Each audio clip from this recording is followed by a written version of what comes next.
Bonjour. La démission surprenante du pape Benoît XVI, en mars 2013, fut vécue par l'Église catholique comme un véritable séisme. Il faut dire que ce n'était que le troisième cas de ce genre dans la longue histoire de la papauté. Dans un contexte mondial effervescent, une question se posa aussitôt pour elle, celui de la nationalité et de la couleur du futur pape. Alors qu'elle est en crise, dans la vieille Europe, dont les racines chrétiennes sont pourtant solides, crise de vocation et désintérêt grandissant des fidèles désabusés par les scandales, le nombre de catholiques augmente de manière significative sur le continent africain, qui représente désormais 18% des catholiques dans le monde. On peut même dire que l'on assiste là à un réel renouveau de la foi catholique. C'est pourtant une terre où les conflits ravagent les peuples et où les chrétiens sont souvent les premiers persécutés, notamment au Nigeria, au Kenya et en République centrafricaine, à croire que la foi jaillit en zone de guerre. Les évêques s'interrogèrent alors sérieusement sur l'opportunité de choisir un pape noir.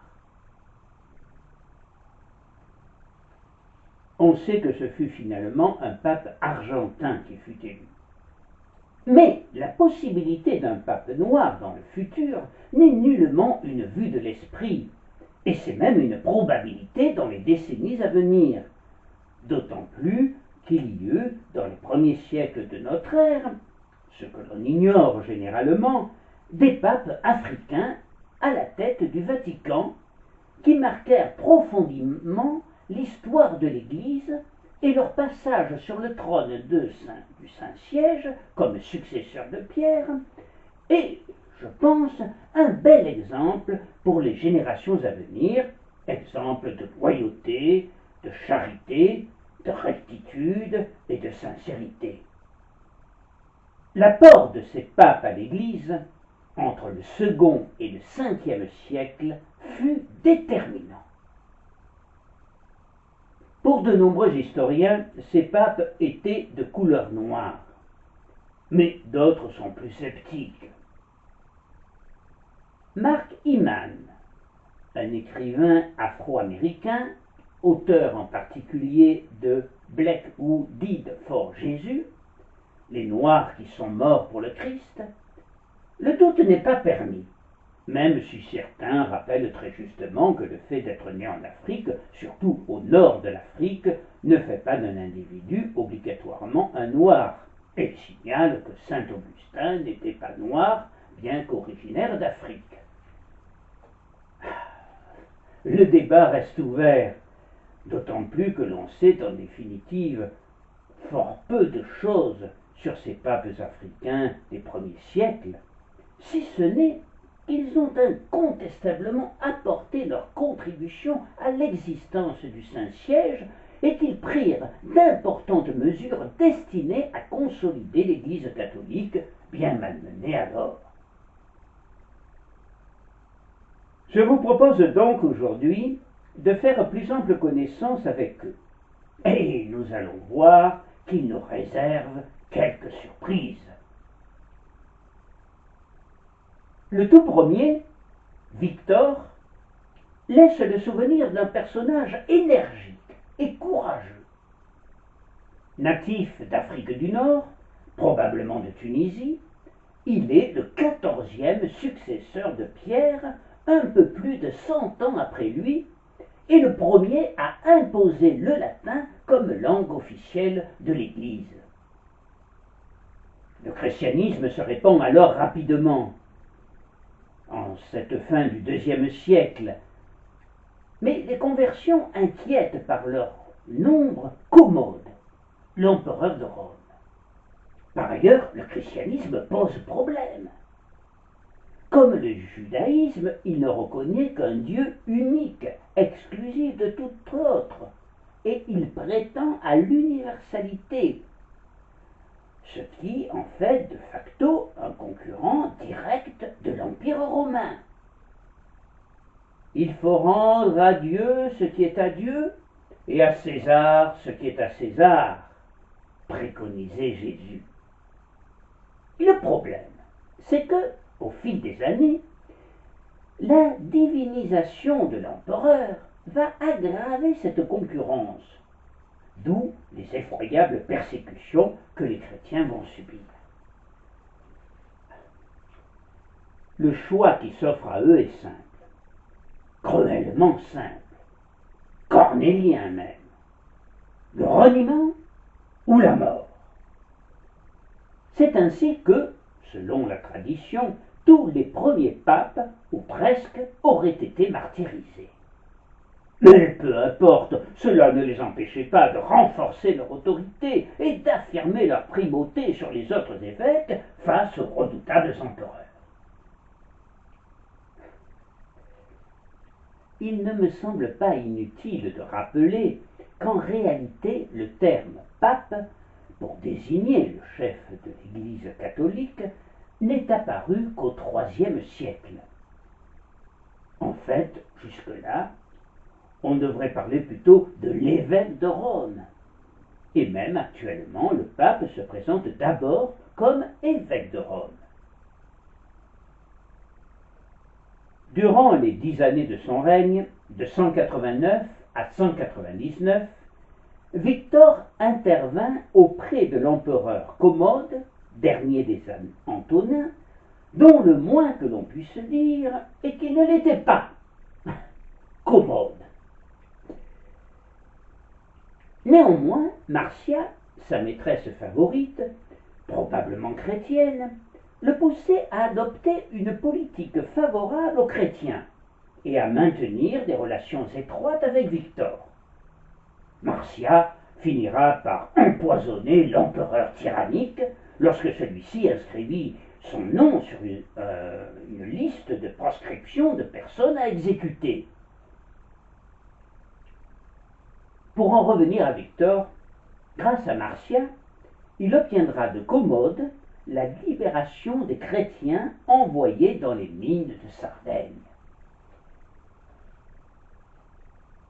Pour assurer à sa base la foi catholique, Victor établit la liste des livres sacrés, reconnaît 4 évangiles, nomme 12 évêques en divers lieux.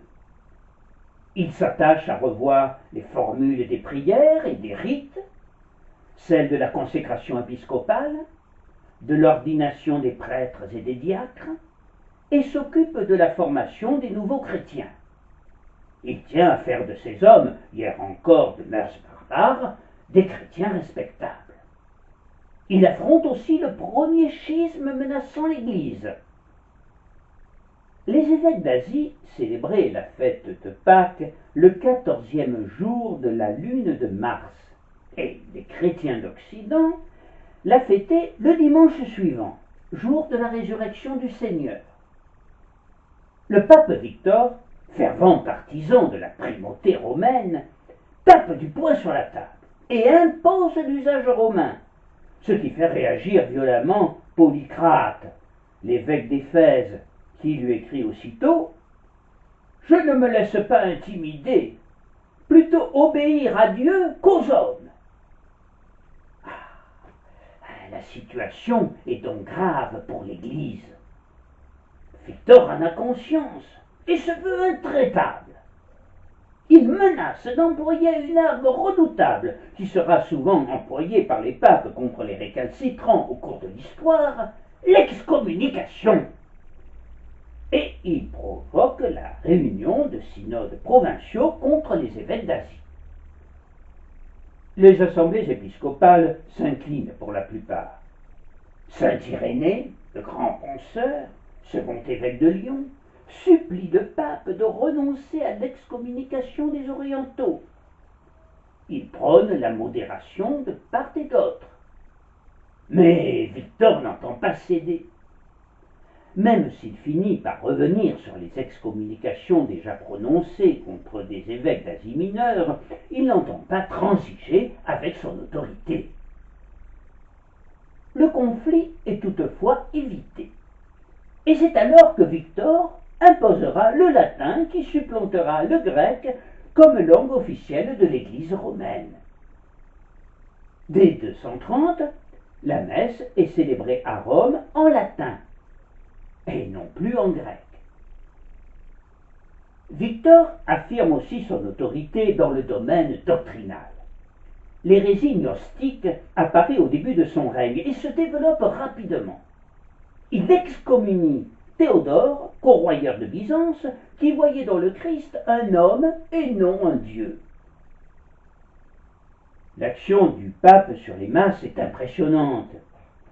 Il se sait le chef et ne manque pas une seule occasion pour le rappeler. « Tu es Pierre !» Il parle et agit comme lui. Il n'accepte pas la contestation.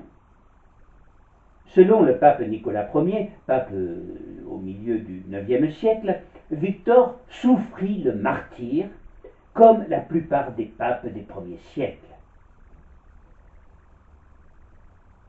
L'Église romaine, si elle s'affirme sous le règne de Victor Ier, reste l'Église de l'ombre. Une Église qui officie le plus souvent dans la clandestinité et doit se réfugier parfois dans les catacombes. Un peu plus de 100 ans après Victor, en 310, un nouveau pape africain monte sur le trône de Saint-Pierre. Il était grand temps, après une vacance de presque 2 ans, qui avait débuté avec l'exil de l'empereur par l'empereur Maxence, de l'évêque Eusèbe et de son concurrent à l'épiscopat Héraclius. Le problème récurrent de la façon de gouverner l'Église est le conflit contre l'intransigeance et la mansuétude, entraînant des querelles acharnées. L'empereur, soucieux de l'ordre public à Rome, n'avait trouvé que ce moyen pour amener le calme.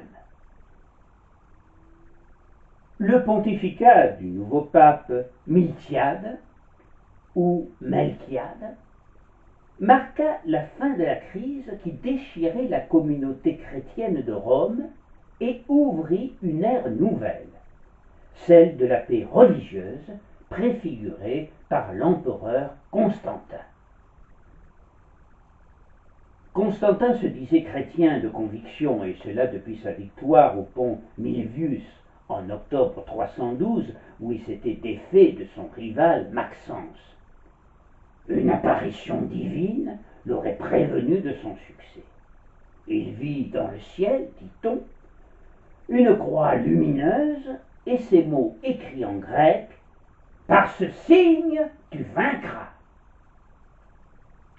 Constantin va assurer son triomphe en faisant édifier une nouvelle Rome, Constantinople, en laissant, sans doute, sans trop réaliser les conséquences, la prestigieuse Rome au pape. C'est sans doute à ce moment-là qu'eut lieu sa première rencontre avec Miltiade, au cours de laquelle le nouvel homme fort de l'Empire romain offrit à l'évêque de Rome le palais de son épouse Fausta sur le Caedus, l'une des 7 collines de Rome, le palais du Latran, qui deviendra à compter de cette époque la résidence pontificale habituelle pendant plusieurs siècles. En février 313, Constantin et Licinius, co-empereurs qui régnaient sur la partie orientale de l'Empire, promulguent l'édit de Milan, au titre duquel ils accordent la totale liberté de culte aux chrétiens ainsi qu'aux fidèles des autres religions. Pour les chrétiens, c'est la fin d'une époque de tourments et de persécutions atroces. L'Église de l'ombre sort au grand jour. Le christianisme devient licite et il accédera même au statut de religion officielle à la fin du IVe siècle. La période qui s'ouvre de 311 à 772, de Constantin à Charlemagne, voit le triomphe de l'Église en dépit de nombreuses crises provenant essentiellement de la foison d'hérésies qui parfois la fracturent dangereusement. Comment les combattre et les éradiquer? C'est le délicat problème qui se pose à elle et la divise dès le début du règne de Miltiade avec le donatisme. La doctrine de Donat, l'évêque de Carthage, ou donatisme, est née de passions humaines, l'envie et l'ambition, et concerne justement la façon de se comporter avec les hérétiques. Donat et les donatistes considèrent les hérétiques comme en dehors de l'Église tant qu'ils n'ont pas été rebaptisés. Le donatisme prône une morale sourcilleuse, intransigeante. Au péché, nulle miséricorde est le credo des donatistes. Sur l'initiative de Constantin, Miltiade réunit au Latran un concile afin de trancher la querelle donatiste. Ce concile rassemble 15 évêques italiens, 3 évêques gaulois, 10 évêques africains, partisans de Donat, et 10 autres partisans de Cécilien, le rival de Donat à l'archevêché de Carthage. Le concile confirme Cécilien au détriment de Donat et condamne le donatisme. On se sépare dans la bonne humeur. Miltiade se réjouit du conflit éradiqué, mais il va bientôt déchanter. Très vite, Cécilien est mis en difficulté, car il n'est pas reconnu par les donatistes. L'Église d'Afrique sera particulièrement agitée par le schisme donatiste, qui perdurera longtemps après la mort de Miltiade, en janvier 314, sous le règne de son successeur, Sylvestre, et même après la mort de Constantin en 337, année où l'on comptera plus de 270 évêques donatistes, soutenus notamment par la population rurale berbère, hostile aux riches chrétiens des villes. Miltiade, le second pape africain, dont le rôle fut décisif, notamment dans l'élaboration de l'édit de Milan, et qui eut le chagrin de voir se diviser l'Église d'Afrique, sera enterré dans la catacombe de Saint Calixte, sur la voie appienne à Rome, en un emplacement indéterminé. Le troisième pape africain, Gélas Ier, est élu le 1er mars 492, le jour même de la mort de son prédécesseur, Félix III, dont il fut vraisemblablement le secrétaire. Il est né dans la province romaine d'Afrique, qui comprenait le nord et le sud-est tunisien, une partie de l'Algérie et la Libye actuelle, peut-être en Kabylie. Son pontificat est court, moins de 5 ans, mais essentiel et riche de conséquences positives pour l'Église, parce que Gélas va clairement fixer une ligne infranchissable entre le pouvoir politique romain et le pouvoir spirituel du pape. Pour cela, dit-il, une autonomie du pouvoir spirituel est nécessaire.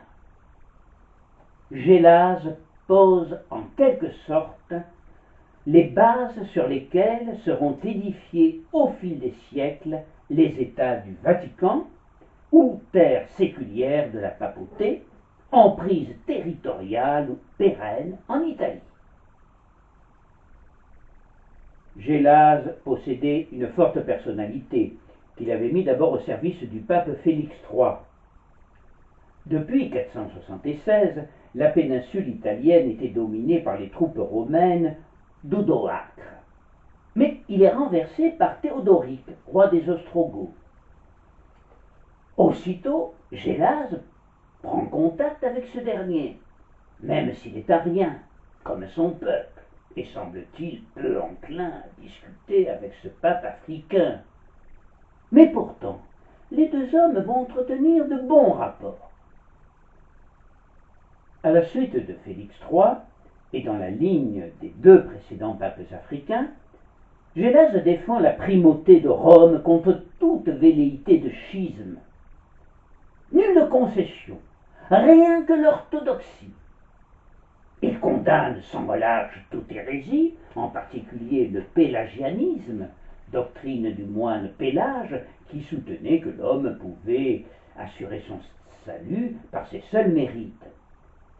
Il défend aussi âprement l'indépendance de l'Église romaine, en particulier par rapport à la cour de Byzance et à son nouvel empereur, Anastase Ier. Celui-ci espère que Théodoric va pouvoir amener Gélase à composer avec l'Orient. Mais Gélase reste d'une inflexible intransigeance et fait parvenir à l'empereur, en 494, une lettre où il formule avec clarté le principe qui, selon lui, doit inspirer les relations entre la papauté et l'Empire byzantin.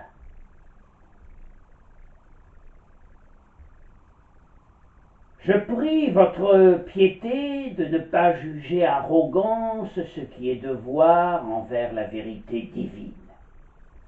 J'espère qu'il ne sera pas dit d'un empereur romain qui n'a pas souffert qu'on lui rappelât la vérité. Il y a deux principes, empereur Auguste, par qui ce monde est régi au premier chef. L'autorité sacrée des pontifes et la puissance royale. Et des deux, c'est la charge des prêtres qui est la plus lourde, car devant le tribunal de Dieu, ils rendront compte même pour les rois des hommes. Vous savez en effet, fils très clément, que, bien que vous régniez sur le genre humain, vous courbez avec dévotion la tête devant ceux qui président aux choses divines, et que vous attendez d'eux les moyens de votre salut. Gélase réaffirme dans cette lettre la supériorité du supérieur, du spirituel, sur le temporel. L'empereur, aussi puissant soit-il, n'est qu'un fils de l'Église.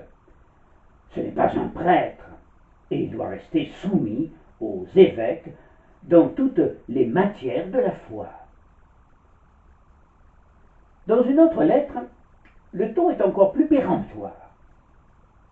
Sachez ceci, quand le siège du bienheureux Pierre s'est prononcé, il n'est permis à personne de juger son jugement. Pour bien marquer l'unité des chrétiens autour de lui et de sa pensée, il multiplie à Rome des processions se rendant successivement dans chacune des églises titulaires, où il célèbre des offices en grande pompe, entouré du clergé et des fidèles. Par ailleurs, contre l'avis de l'empereur, qui craignait, semble-t-il, le soulèvement d'une partie de la population, il supprime la dernière fête païenne encore célébrée, aussi bien par les chrétiens que les non-chrétiens, celle des Lupercales, en l'honneur de Faunus, le dieu de la forêt et des troupeaux. Savez-vous aussi qu'on lui doit, le 14 février, la Saint-Valentin, la fête des amoureux.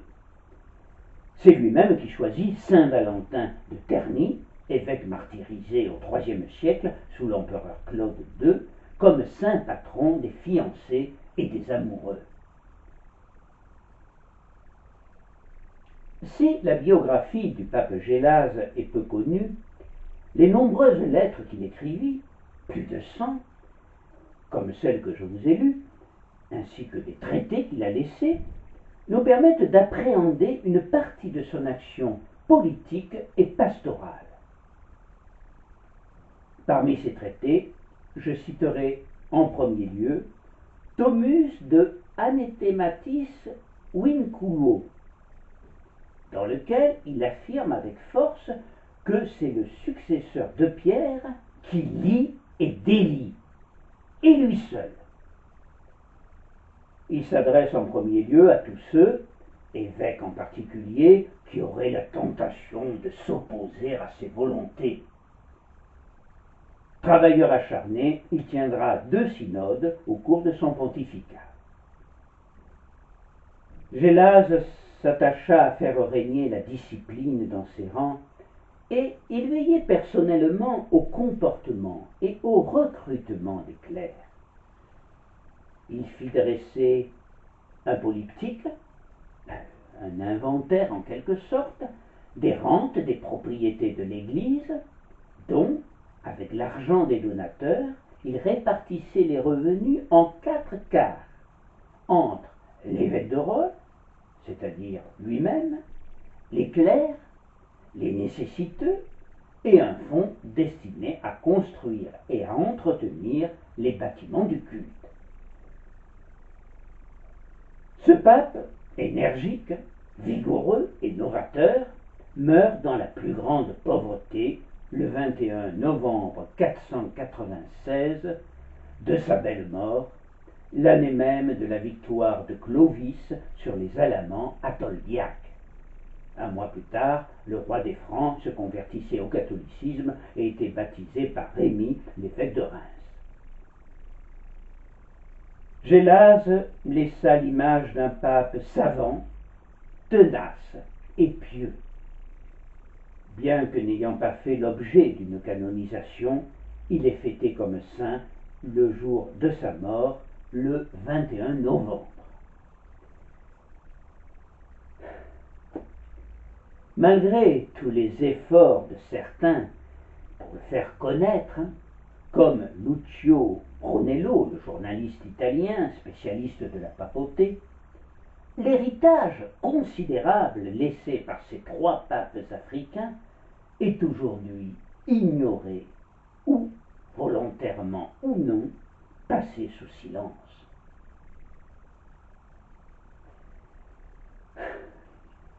Je vous remercie de vous y être intéressé et je vous donne rendez-vous prochainement pour évoquer d'autres papes étonnants, admirables ou détestables. À bientôt!